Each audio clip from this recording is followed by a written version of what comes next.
The letter that arrived 50 years late. Some promises are never forgotten. Some letters simply take the long way home. The old postman paused outside the weathered cottage at the edge of the village. In his wrinkled hands was an envelope unlike any he had delivered in his 40 years on the job. The paper had yellowed with age, its edges were brittle, and the ink had faded to a soft brown. Stamped across the front were the words, "Undeliverable, return to sender." Beneath the stamp was a name that made the postman's heart skip. Mrs. Eleanor Whitmore. He knew her. Everyone in the village did. She was 92 years old, lived alone, and was known for sitting every evening on the wooden bench overlooking the sea. Rain or sunshine, winter or summer, she always watched the horizon as if expecting someone to appear. No one knew why. Until that day. The postman knocked gently. The door opened slowly, revealing Eleanor, frail but dignified, her silver hair neatly tied back. "I have something for you," he said softly. She adjusted her glasses. When she saw the handwriting, her trembling fingers froze. Tears welled instantly in her eyes. "No," she whispered. "It can't be." She recognized the handwriting immediately. It belonged to Thomas Reed, the love of her life, the man who had vanished 50 years earlier. 50 years earlier. Eleanor and Thomas had grown up together in the same seaside village. They had shared dreams beneath the lighthouse, carved their initials into an old oak tree, and promised to marry after Thomas returned from military service overseas. The night before he left, Thomas handed Eleanor a small silver locket. "Whatever happens," he said, smiling, "I'll come back to you." She kissed him. "I'll wait." He boarded the ship the next morning. Months later, a telegram arrived. Missing in action. Presumed dead. The village mourned. Friends urged Eleanor to move on.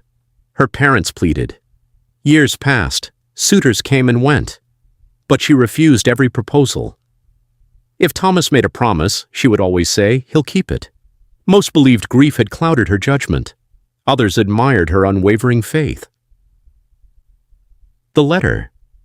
With trembling hands, Eleanor opened the fragile envelope. Inside was a neatly folded letter. She unfolded it carefully. "My dearest Eleanor, if you're reading this, then fate has finally been kinder to us than time ever was. Our ship was attacked before we reached port.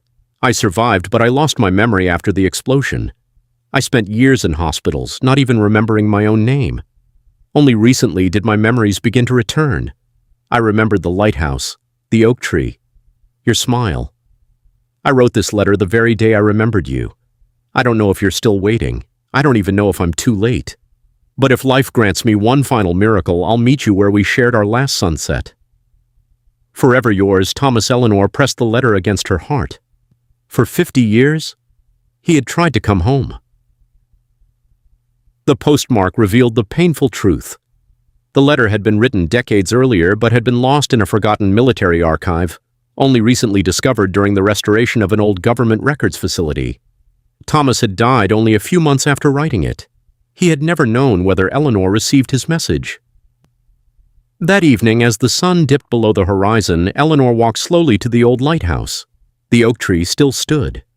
Though older now, its bark still bore two carved initials, T+E. She sat beneath it until dusk. As the sea breeze whispered through the branches, she smiled.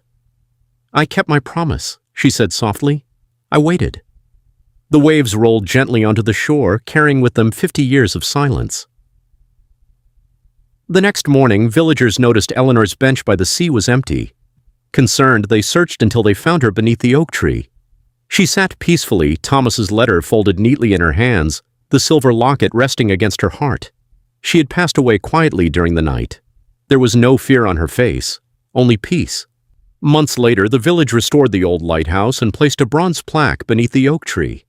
It read, "Love is not measured by how long we live, but by how faithfully we keep our promises." Visitors from around the world came to read the story of Eleanor and Thomas. Some left flowers, others left handwritten letters to loved ones they had lost. Many walked away holding someone's hand a little tighter, because they had learned that while time can separate people, genuine love leaves a mark that even half a century cannot erase.